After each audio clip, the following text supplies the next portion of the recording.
자, 먼저 오늘 김병기 원내대표님의 발언이 있겠습니다. 네, 민주공화국 대한민국이 국제사회에 완벽하게 복귀했습니다. 어제 이재명 대통령님의 유엔 총회 연설이 있었습니다. 맨몸으로 민주주의를 지켜낸 우리 국민의 용기와 신념을 세계에 과시했습니다. 특히 END 한반도 평화 구상을 제시하시면서 국제사회의 지지와 공감을 얻어냈습니다. 이번 유엔 총회에는 2018년 이후 7년 만에 북한 고위급 대표단이 참석했습니다. 북한은 여전히 강성 발언을 이어가지만 북미 대화 가능성은 열어두고 있습니다. 이번 유엔 총회가 미북 대화 재개는 물론 얼어붙은 남북 관계를 풀어가는 계기가 되기를 희망합니다. 또한 한미, 한중, 미중 정상이 만나는 10월 말 경주 APEC 정상회의에서 가시적인 성과로 이어지길 기대합니다. 윤석열은 갱생의 여지가 없습니다. 사법부의 자상과 결단을 강력하게 촉구합니다. 윤석열은 법적으로 불가능한 보석을 신청했습니다. 본인이 법조인입니다. 사형이나 무기징역에 해당하는 범죄에는 보석의 원칙이 불가능함을 누구보다도 잘 알고 있는 사람입니다. 그 사실을 누구보다 잘 아는 윤석열이 어떤 의도로 보석을 신청했는지 많은 국민께서 의구심을 품지 않을 수 없습니다. 윤석열이 다시 세상 밖으로 나오는 게 아닌지 불안해하고 있습니다.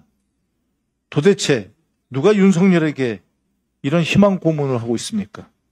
또 누가 국민의 불안을 키우고 있는 것입니까? 극우 성향의 윤 어게인 세력이 주도하는 장애 집회입니까? 아니면 국민 불신 속에서도 유유자적 재판을 이어가는 직위원 재판부입니까? 그것도 아니라면 특검법 위헌 확인 헌법소원을 정식 심판에 회부한다는 헌법재판소입니까? 윤석열은 이 모든 상황을 탈옥의 기회로 삼는 내란 수괴입니다. 윤석열의 갱생은 단언컨대 불가능합니다. 바늘로 코끼리를 잡는 심정으로 오늘도 촉구합니다. 사법부부터 제발 대우각성하시기 바랍니다. 윤석열의 헛된 망상은 직위원 재판부의 편법, 불법 판결에서 시작되었습니다. 이 점은 누구도 부정할 수 없습니다. 사법부의 자성과 결재의지를 다시 한번 강력히 촉구합니다. 이재명 정부가 제대로 일을 할 수 있도록 국민의힘의 협조를 다시 한번 촉구합니다. 오늘 본회의에서 정부조직법 개정안을 처리할 예정입니다. 국민의힘은 필리버스터를 예고하고 있습니다. 민생에는 여야가 따로 없다는 말은 단순한 정치 구호가 아닙니다. 국민의 명령이자 국민과의 약속입니다. 이 약속은 정치인이란 모든 사람에게 해당되는 약속입니다. 정부 조직 개편은 새 정부가 국민과의 약속, 대선 공약을 실현하기 위해 꼭 필요한 조치입니다. 정부 조직 개편이 신속하게 이루어질 수 있도록 국민의힘의 대승적인 협조를 촉구합니다. 민생을 함께 살리겠다는 국민과의 약속을 지킵시다. 이재명 정부가 제대로 일을 할 수 있도록 기회를 만들어 주시기 바랍니다. 국민의힘의 결단과 협조를 기대합니다. 이상입니다. 예. 다음은 우리 한정혜 정책위 의장님의 발언이 있겠습니다.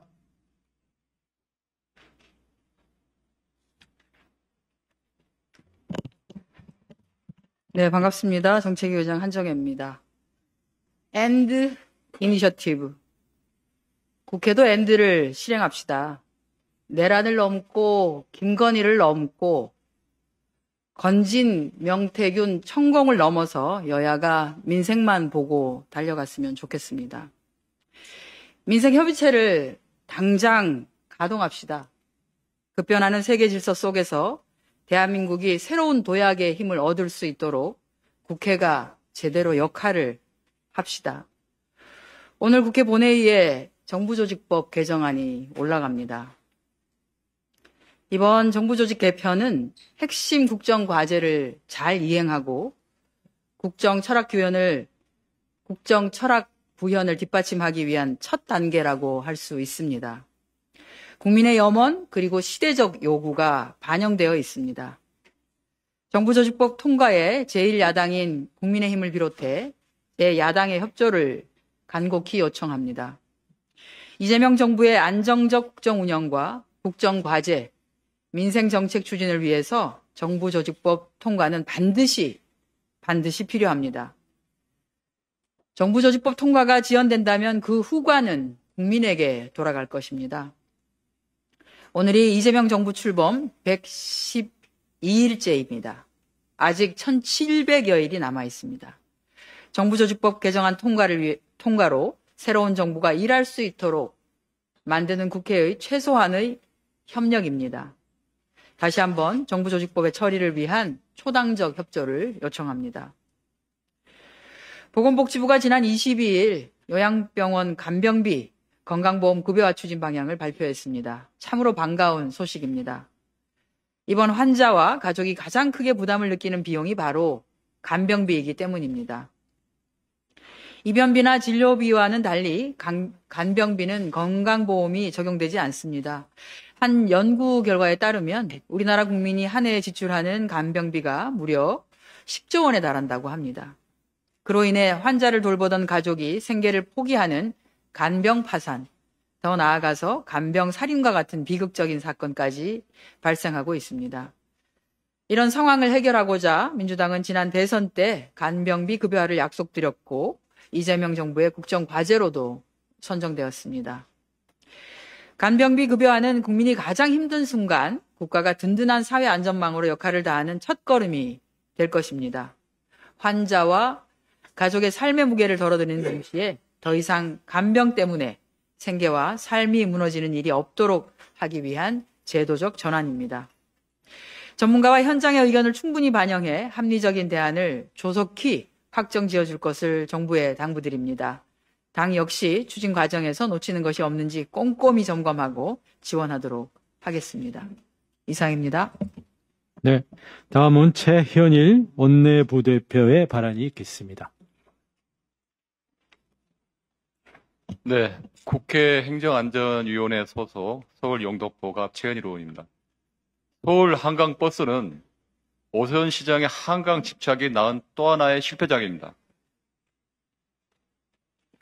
제가 들고 있는 것은 최근에 서울 초등학교 교실에 배포된 서울시 소식지입니다. 한강버스를 홍보하는 내용인데 완전히 엉터리입니다. 한강버스 운영 시간이 평일 아침 6시 반부터 저녁 10시 30분이고 하루 총 68회 운영한다고 적어놨습니다. 그러나 현재 한강버스는 첫 배가 11시에 있고 하루 14회만 운항할 뿐입니다. 서울시는 10월에 하루 30회, 12월에 48회로 확대를 계획하고 있다지만 그마저도 지켜질지 의문입니다.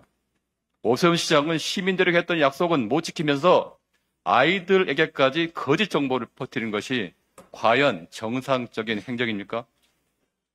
작년에 오세훈 시장은 한강버스 계획을 발표하면서 잠실에서 여의도까지 단 30분이면 갈 수 있다고 호언장담했습니다. 실제로는 80분이나 걸립니다. 오 시장은 출퇴근 시간대 15분 간격으로 운행한다고 약속했지만 지금은 출근 시간에는 탈 수도 없고 1시간 30분 간격입니다. 이동에 걸리는 소요 시간은 3배, 운항 간격은 9배로 늘어난 것입니다. 그리고 오세훈 시장의 2023년도에 한강버스 구상을 처음 발표할 때는 김포 골드라인 교통 혼잡 해소가 이유였지만 정작 김포까지는 운항하지도 않습니다. 폼만 잡았지 지켜진 약속은 단 하나도 없습니다. 결국 한강버스는 편도 3,000원짜리 한강 유람선일 뿐입니다. 오세훈 시장도 이제는 한강버스를 두고 힐링 기능이 있는 스트레스 해소 수단, 감성도 중요하다. 외국인에게는 관광상품이라고 이렇게 말을 바꾸고 있습니다. 아이들에게는 한강버스가 서울 시민의 발이라고 홍보하면서 언론 기자들에게는 외국인 관광 상품이라고 말하는 오세훈 시장의 뻔뻔함에 말문이 막힙니다. 도대체 대중교통의 기능이 언제부터 힐링, 감성, 관광이 됐습니까? 비가 오면 뜨지도 못하고 타고 가다가 중간에 내려야 할 수도 있고 지하철이나 버스를 타는 것보다 두세 배의 시간이 걸리는 한강버스가 대중교통이라고 할 수 있습니까? 오세훈 시장의 전시성 졸속 행정을 중단시켜야 합니다. 오세훈 시장은 오래전부터 헛된 대권 욕심을 꾸며 이상할 정도로 한강 개발에 집착했습니다. 2007년에 한강 수상택시가 처참한 실패를 했음에도 또다시 서울 시민의 혈세를 낭비하고 있습니다. 서울시가 오세훈 개인의 욕망을 실현하는 도구가 아닙니다. 명태균 여론조사비 대납 의혹, 용산구 안전관리 우수사례 대상 수여 논란, 오세훈 TV 정치적 편향 운영 논란, 토지거래 허가제 범벅 소동 등 지난 4년간 오세훈 시장은 대권 노름에 빠져 천만 서울 시민의 삶을 내팽개쳤습니다. 다음 달 국회 행정안전위원회 서울시 국정감사에서 한강버스를 비롯한 오세훈 시장의 무능하고 무책임한 행태를 바로잡고 각종 의혹에 대한 진상도 철저히 밝혀내겠습니다. 이상입니다. 네. 다음은 송재봉 산업통상자원 중소벤처기업위원회 위원회 발언이 있겠습니다. 예, 국회 산업통상자원 중소벤처기업위원회 청주청원구 송재봉 의원입니다. 대왕고래는 잡지 못했고 남은 건 국민의 분노뿐입니다. 대한민국을 떠들썩하게 했던 윤석열 국정 1호 브리핑 대왕고래 프로젝트의 진실이 마침내 밝혀졌습니다. 대한석유공사는 대왕고래 프로젝트에 대해 수년간 막대한 예산을 쏟아붓고 얻은 결론은 빈 껍데기 대왕고래임을 확인하는 것이었습니다. 시추에 대한 최종 정밀 분석 결과 개발 가능한 열적 기원가스는 전혀 발견되지 않았고 경제성이 없는 생물 기원가스만 6% 발견되었습니다. 대왕고래 프로젝트는 완전한 실패로 결론이 났습니다. 1,200억 원이 허공에 흩어졌습니다. 그것도 고물가, 고환율, 민생고로 국민의 삶이 벼랑 끝으로 내몰린 시기에 이 같은 돈이 무책임하게 낭비된 것입니다. 이 사업은 처음부터 우리 민주당과 많은 전문가들이 타당성 부족을 지적했지만 윤석열 정권은 대왕고래 사업을 막무가내로 밀어붙였습니다. 윤석열은 부산 엑스포 유치 실패로 인한 국정 지지율이 역대 최저치로 떨어진 것을 만회하려는 듯 동해에 140여 배럴의 석유와 가스가 매장되어 있을 가능성이 매우 높다고 직접 나서서 발표하며 대왕고래 프로젝트를 대대적으로 홍보했었습니다. 그러나 이는 국면 전환을 노린 무책임한 정치 쇼에 불과했고 결국 국민의 기대를 저버린 기만극으로 드러났습니다. 뿐만이 아닙니다. 근거 없는 대왕고래 프로젝트 강행으로 인해 인근 어민들은 조업 제한과 생계 위협이라는 직접적 피해를 고스란히 떠안아야 했지만 제대로 된 보상은 전혀 받지 못했습니다. 더욱 충격적인 사실은 따로 있습니다. 윤석열은 지난 12월 계엄을 선포하며 대왕고래 프로젝트 예산 삭감을 국회 예산 폭거이자 국정마비 사유라고 주장했습니다. 국민의 혈세를 낭비할 것이 뻔한 대왕고래 프로젝트에 대한 국회의 정당한 예산 심의를 내란의 이유로 삼은 무책임하고 파렴치한 행동이었습니다. 참으로 무능하고 무책임한 정권입니다. 더 심각한 문제는 대왕고래 프로젝트의 실패의 대가가 그에 대한 책임 추궁이 아닌 성과급 잔치로 돌아갔다는 사실입니다. 석유공사의 2024년도 조직성과 평가에서 1,200억의 예산을 허비하고 프로젝트의 총체적 실패를 일으킨 동해 탐사팀이 오히려 최고인 S등급을 받았습니다. 무능하고 무책임한 사업 실패에 대해 책임을 묻기는커녕 오히려 보상을 주었다는 사실을 과연 우리 국민들이 용납할 수 있겠습니까? 결국 이 문제는 단순한 개발 사업의 실패가 아닌 윤석열 정권이 무너져가는 정권의 생명 연장을 위해 국민을 상대로 벌인 대국민 사기극이었습니다. 민주당은 다가오는 국정감사를 통해 실패한 대국민 사기극의 전모를 철저히 규명하겠습니다. 왜 처음부터 타당성이 없는 대왕고래 프로젝트가 강행되었는지, 누가 어떤 의도를 가지고 사업을 주도하며 추진했는지 반드시 책임자를 찾아내고 그 책임을 묻겠습니다. 끝까지 진상을 밝히고 다시는 자원 개발을 명분으로 한 대국민 사기극이 발생되지 않도록 재발 방지 대책도 함께 마련하겠습니다. 윤석열 정부가 잡을 수 있다 자신했던 대왕고래는 허상에 불과했고 남은 건 국민의 분노뿐입니다. 감사합니다. 예, 다음으로는 우리 온내 정책수석 부대표님의 종합적인 발언이 있겠습니다. 네, 정책수석 허영입니다. 조희대 청문회는 음모론이 아니라 국회의 책무를 다하는 정당한 청문회입니다. 조희대 청문회는 대법원장의 헌법 파괴와 권력 남용이라고 하는 중대한 사유로 열리는 것입니다. 그러나 국민의힘은 이를 근거 없는 정치 공세로 매도하며 사실상 사법부의 비리와 권력 남용을 감싸는 공범이 되고 있습니다. 조희대 대법원장의 판결은 사법부 수장이 민주헌정을 어떻게 위협할 수 있는지를 보여준 희대의 사건입니다. 지규현 판사 역시 전례 없는 시간 단위 개선으로 윤석열을 석방하고 재판을 지연시켜 국민적 조롱을 자초했습니다.